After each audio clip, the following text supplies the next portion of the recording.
Hello everyone, प्रिय विद्यार्थियों नमस्कार। आज के इस वीडियो सेशन में अपन बात करेंगे जो आपका बीएड लेसन प्लान होता है, बीएड में काम आने वाला आपका लेसन प्लान होता है, उसके बारे में डिस्कशन करेंगे। भूगोल का लेसन प्लान नंबर 3 है, हमने 2 ऑलरेडी अपलोड कर दिए चैनल पर, आप जाकर उन्हें भी विजिट कर सकते हैं। साथ ही उसमें बात करने वाला हूँ सौरमंडल में पृथ्वी, एक उससे रिलेटेड पहले भी बना दिया था, एक उसी का दूसरा टाइप हम इसमें डिस्कशन करने वाले हैं। उसी से रिलेटेड दूसरा लेसन प्लान एक और तैयार कर दिया, ठीक है साथियों। इसमें बहुत अच्छे तरीके से एक्सप्लेन करने वाला हूँ। आपका जो लेसन प्लान है आपको मतलब कि यूं तैयार हो जाएगा जिसके कि आपको कहीं भी और कहीं आपको सर्च करने की या और कहीं और चीज़ों को ढूंढने की कोई आवश्यकता नहीं पड़ेगी। बहुत अच्छे तरीके से एक्सप्लेन करने वाला हूँ। वीडियो में कंप्लीट तरीके से जानेंगे कि कैसे कैसे कौन कौन से ऐसे अपडेट्स हैं और कौन कौन सी ऐसी जानकारियां हैं, उनके थ्रू हम इसमें बहुत ज़्यादा इंप्रूवमेंट कर सकते हैं, बहुत ज़्यादा हमारा जो लेसन प्लान है उसको बेहतर बना सकते हैं। तो ठीक है साथियों, बगैर देरी की वीडियो की शुरुआत करते हैं। उससे पहले मैं आपको बता दूं, चैनल पर फर्स्ट टाइम विजिट कर रहे हैं तो चैनल को सब्सक्राइब कर लीजिएगा। इसी के साथ में ये वीडियो को लाइक कीजिएगा और अपने दोस्तों के साथ में साझा करना मत भूलिएगा। इसी के साथ में साथियों आपको बता दूं कि ओनली फॉर आपको वीडियो को एंड तक वॉच करना है, आपको कंप्लीट इन्फॉर्मेशन मिलने वाली है इस वीडियो में कि किस तरीके से आप अपना लेसन प्लान है जो तैयार कर सकते हैं। ठीक है साथियों, तो बगैर देरी की इस वीडियो की शुरुआत करते हैं और इसमें जानेंगे कि कैसे कैसे अपडेट्स हैं और किस टाइप से हमने को बनाना है। ठीक है साथियों, तो आपके सामने आपका खुल करके आ रहा है आपके सामने दैनिक पाठ योजना, ठीक है ना।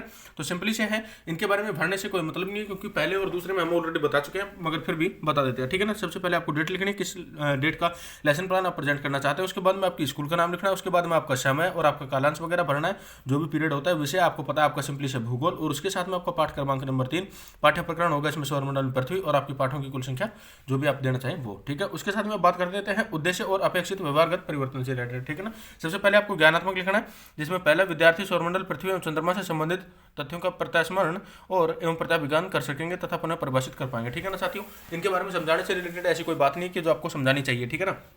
ये जो उद्देश्य है इनको आपको सिंपली से कॉपी करते रहना, ठीक है ना। अगर आप कॉपी नहीं कर पाओ तो आपको एक सिंपली से एक फंडा बताता हूँ, मतलब कि अगर आपको रफ्तार ज़्यादा लग रही है, आपको स्पीड तेज लग रही है, तो आपको क्या करना है, आपको वीडियो को सिंपली से पॉज कर लेना है, एक जगह पर रोक लेना है, उसके बाद में आप इसमें से देख के लिख सकते हैं, ठीक है ना। उस टाइम पे नहीं लिख पाओ तो उसको पीछे कर सकते हो, ठीक है ना।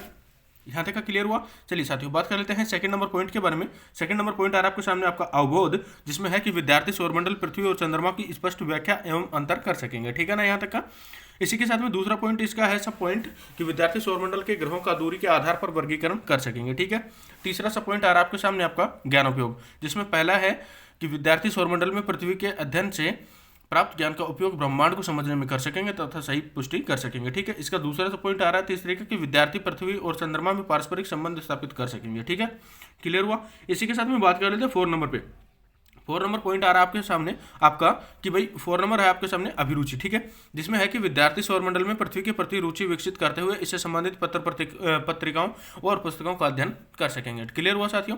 इसी के साथ में दूसरा है कि विद्यार्थी सौरमंडल में पृथ्वी से संबंधित क्रियाओं का गहन रूप से अवलोकन कर सकेंगे, ठीक है साथियों। मुझे उम्मीद है कि यहाँ तक का 4 नंबर पॉइंट तक आपका क्लियर हो चुका होगा। अगर आपको वीडियो अच्छा लग रहा है तो इसे लाइक कर दीजिएगा, ठीक है साथियों।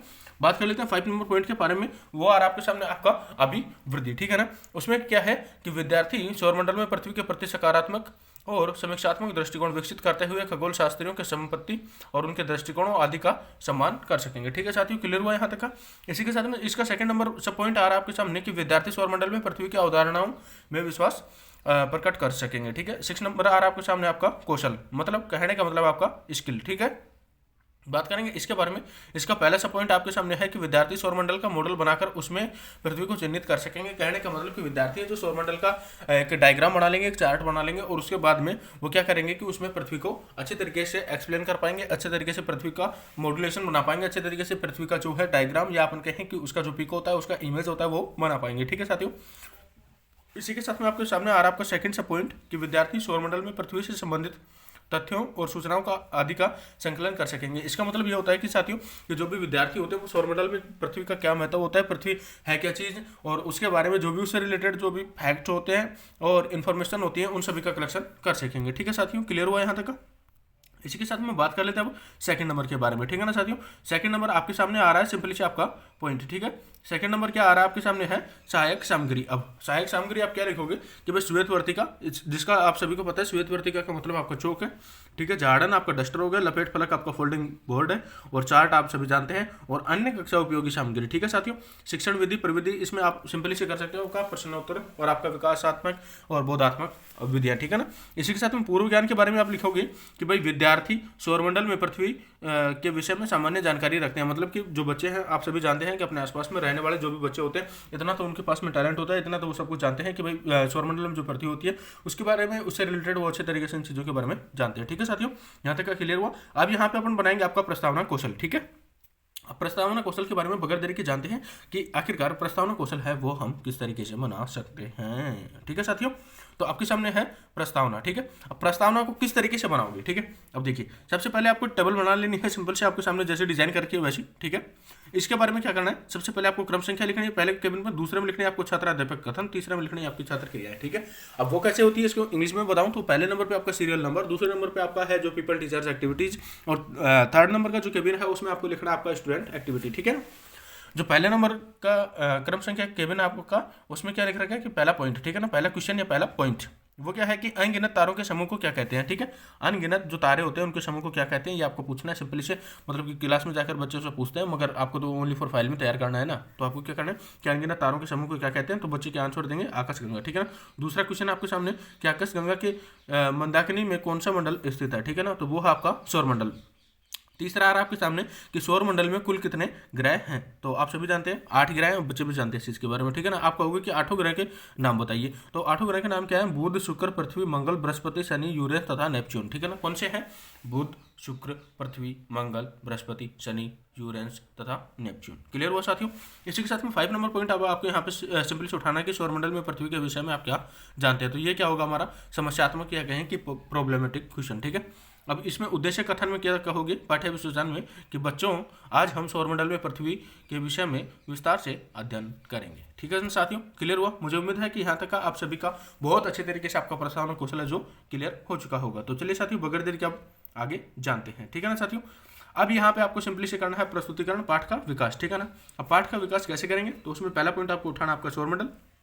सौरमंडल में आपका जो पीपल टीचर जो एक्टिविटीज होती है उसमें पहला पॉइंट आपको लेना विकासात्मक, जिसमें पहला क्वेश्चन आपके सामने है कि मनुष्य किस ग्रह पर निवास करते हैं, तो आप सभी जानते हैं सिंपली से कि पृथ्वी पर हैं जो मनुष्य निवास करते हैं। ठीक है, दूसरा क्वेश्चन आप बच्चों से पूछ सकते हैं कि पृथ्वी किस मंडल का ग्रह हो, तो उसमें है कि भाई सौरमंडल का ग्रह है पृथ्वी, और तीसरा आपके सामने है कि सौरमंडल किसे कहते हैं। ठीक है ना, सौरमंडल का आंसर है जो आपके सामने संभावना होगी, उसकी पॉसिबिलिटीज होगी कि बच्चे बताएं भी या ना भी बता पाएं। ठीक है ना, तो अब इसके बाद में अब आपको यहाँ से जो संभावना आपको लग रही है कि भाई बच्चे बताएं या ना बता पाएं, ठीक है ना, तो वहीं से आपको सिंपली से उठाना है और उसके रिलेटेड बात करनी है। ठीक है ना, तो क्या करोगे आप कि सूर्य है और मतलब कि जो सूर्य है और उसका चक्कर लगाते हैं 8 ग्रहों के चारों ओर घूमते हैं, उपग्रह और अन्य खगोलीय पिंडों से मिलकर सौर परिवार बनता है। मतलब कि सूर्य और उसका जो चक्कर लगाते हैं ना 8 ग्रह, वो चारों ओर घूमते हैं, जैसे उपग्रह और अन्य खगोलीय पिंड, वो सारे के सारे मिलकर क्या बनते हैं, सौर परिवार। ठीक है ना, जैसे सौरमंडल कहा जाता है। ठीक है साथियों, क्लियर हुआ यहाँ तक का। चलिए अब बात कर लेते हैं नेक्स्ट नंबर पे।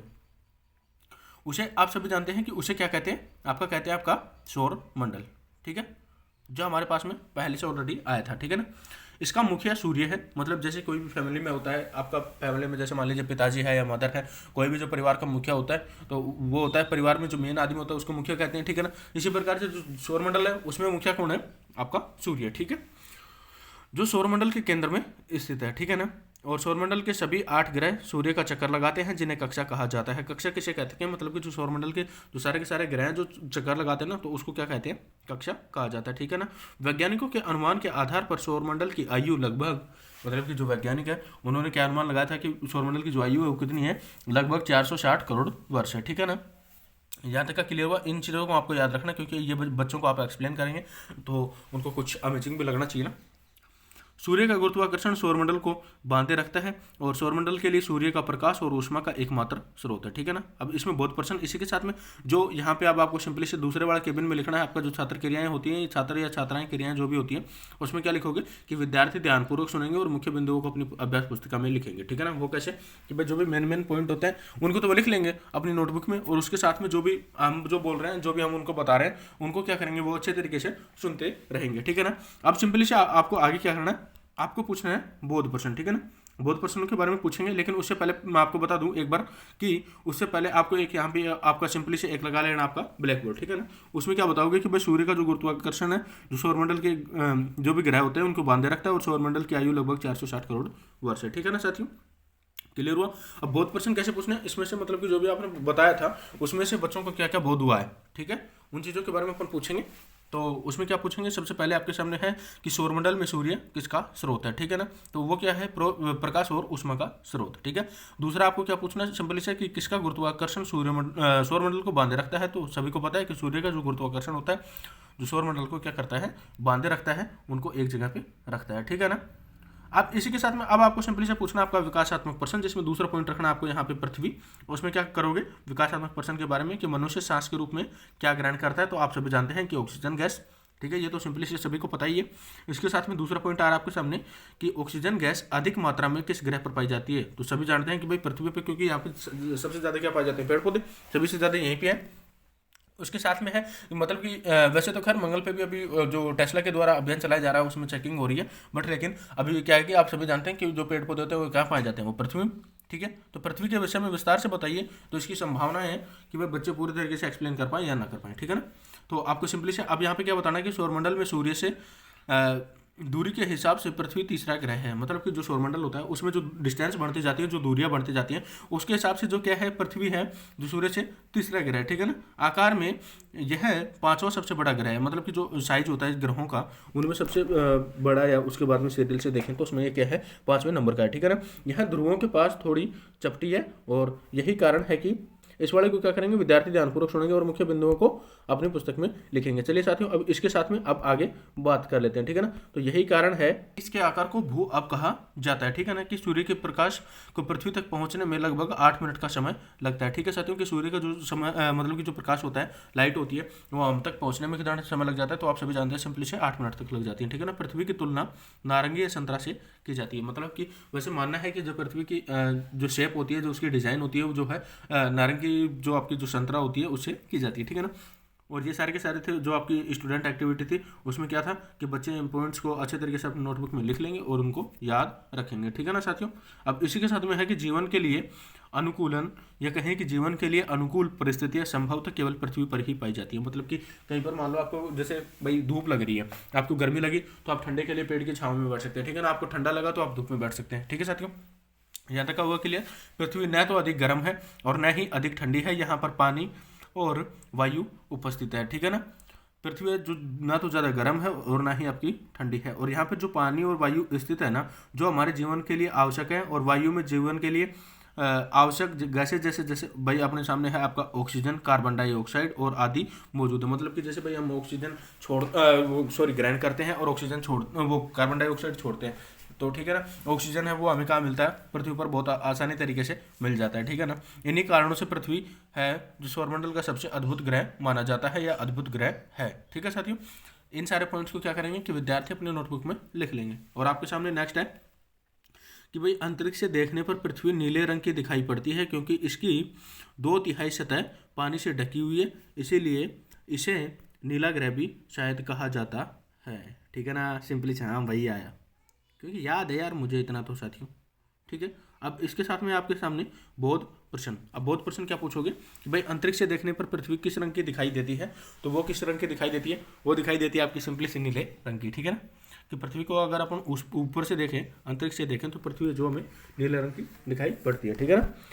इसी के साथ में दूसरा पॉइंट आ रहा है आपके सामने कि सौरमंडल का सबसे अद्भुत ग्रह है जो कौन सा है। अभी सिंपली से पहले यार बात की थी, तो आप सभी जानते हैं क्या लिखोगे, पृथ्वी, ठीक है। अब यहाँ पे आपके सामने एक और आपका ब्लैक बोर्ड है जो आ चुका है, ठीक है साथियों। ब्लैक बोर्ड आपके सामने आ चुका है, आपका बीबी, ठीक है। अब उसके बारे में बात कर लेते हैं कि 8 ग्रह हैं, या 8 ग्रह के समूह को सौरमंडल कहा जाता है, ठीक है ना। ये 8 ग्रह निम्न, बुध, शुक्र, पृथ्वी और आपका मंगल है, बृहस्पति है, शनि है, यूरेनस तथा नेपच्यून, ठीक है ना साथियों। अब सिंपली से आपको क्या करना है, अब आपको पूछना है आपका विकासात्मक प्रश्न, ठीक है ना। विकासात्मक प्रश्न पूछेंगे, लेकिन उससे पहले आपका इधर टॉपिक आना चाहिए आपका चंद्रमा, ठीक है ना। अब विकासात्मक प्रश्नों में आपको क्या पूछोगे कि भाई 24 घंटे को कितने भागों में बांटा गया है, ठीक है ना। तो आप सिंपली से आप सभी जानते हैं कि 2 भागों में कैसे, जैसे आप सभी ने अपने उसमें देखा होगा, घड़ी के फॉर्मेट में देखा होगा। घड़ी के फॉर्मेट में क्या 12 हावर्स का जो हमारा फॉर्मेट है, ठीक है ना, कि जैसे भाई 1 से 12 तक बजा, और जिसमें एक बार AM रहेगा, एक बार PM रहेगा, ठीक है साथियों। दूसरा पॉइंट आ रहा है आपके सामने कि दोनों भागों के नाम बताइए। दोनों भाग क्या है, दिन और रात। जैसे हमारा जो मॉर्निंग वाला होता है, जैसे वो होता है AM वाला, और उसी के साथ में PM वाला हो गया आपका जो मतलब कि हाफ डे आपका लेट जो होता है दोपहर के बाद में शाम तक का, और शाम से और रात तक के लिए, ठीक है ना, वो हो गया ऐसे ही सिंपली से जो हमारा ये है, जो दोनों भाग हैं वो कैसे हैं, एक तो दिन का है और एक रात का। ठीक है साथियों। तीसरा पॉइंट आपके सामने कि रात के समय में आसमान में तारों के अतिरिक्त हमें और क्या दिखाई देता है। तो आप सिंपली से जानते हैं कि भाई आसमान में अगर हम देखेंगे तो हमें क्या दिखाई देगा, भाई सिंपली से तारे दिखते हैं, उसके बाद में क्या दिखता है, चंद्रमा दिखता है। ठीक है। तो चंद्रमा के विषय में विस्तार से बताइए। अब चंद्रमा के विषय में विस्तार से बच्चों को पता हो या ना पता हो, तो इसके बारे में संभावना है कि भाई आंसर मिल भी जाए ना भी मिले। ठीक है। तो ये क्या है, संभावना है। अब इसके बारे में आपको सिंपली से एक्सप्लेन करना है। ठीक है ना।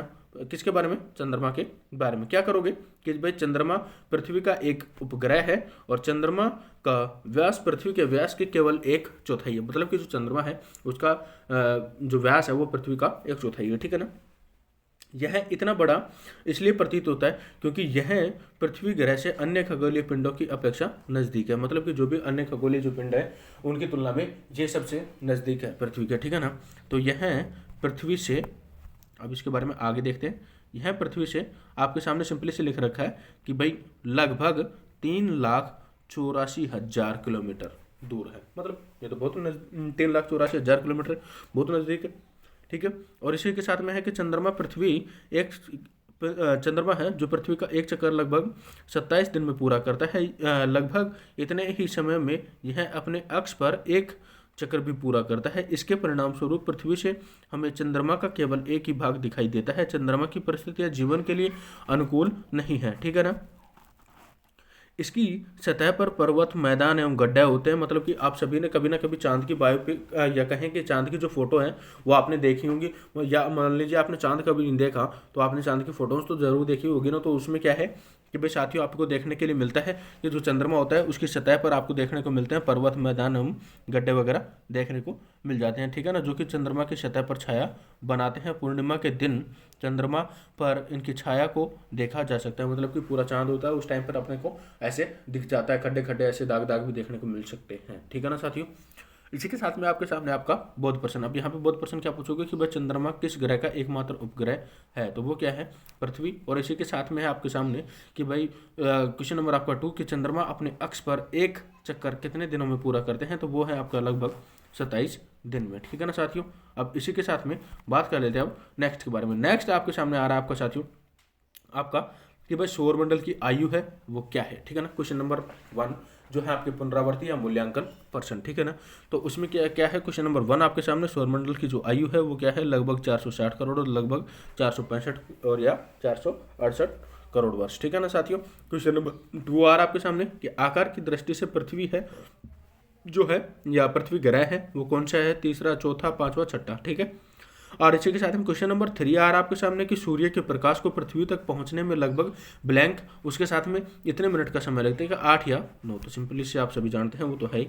और क्वेश्चन नंबर 4 है आपके सामने कि चंद्रमा पृथ्वी का एक चक्कर लगभग कितने दिन में पूरा करता है, तो आप सिंपली से आप सभी जानते हैं 27 दिन में या 28 दिन में। ठीक है साथियों। और गृह कार्य में आप बच्चों को दे सकते हैं आपका क्वेश्चन नंबर 1 उसमें आप लिख देंगे आपकी डायरी में कि भाई सौरमंडल में पृथ्वी पर एक निबंध लिखिए, या कहें कि सौरमंडल में जो पृथ्वी है उसके महत्व के बारे में बताइए, या भाई सौरमंडल में जो पृथ्वी है उससे रिलेटेड जो भी फैक्ट्स हैं जो भी इन्फॉर्मेशन हैं वो लिखिए, या उससे रिलेटेड एक ऐसे लिखिए। ठीक है साथियों। इसी के साथ में क्वेश्चन नंबर 2 आप सिंपली से लिख देंगे कि चंद्रमा एक ग्रह है, ये सत्य है या नहीं है। ठीक है ना साथियों। तो मुझे उम्मीद है कि साथियों यहाँ तक का आप सभी का बहुत अच्छे तरीके से क्लियर हो गया होगा। अगर आपको वीडियो अच्छा लगा है तो इसे लाइक कीजिएगा, अपने दोस्तों के साथ में जरूर साझा कीजिएगा और अपनी राय हमें कमेंट बॉक्स में जरूर साझा कीजिएगा। चलिए साथियों मिलते हैं आपसे किसी नेक्स्ट वीडियो में नए लेसन प्लान के साथ में, नई इन्फॉर्मेशन के साथ में। अब तक के लिए इतना ही। हंसते रहिए, मुस्कुराते रहिए, अपने से बड़ों का सम्मान कीजिएगा, अपने से छोटों को प्यार दीजिएगा तथा अपना व्यक्तित्व इस प्रकार से बनाइएगा कि जब भी कोई नारी आपके साथ में हो तो अपने आप को सुरक्षित महसूस करें। जय हिंद, वंदे मातरम।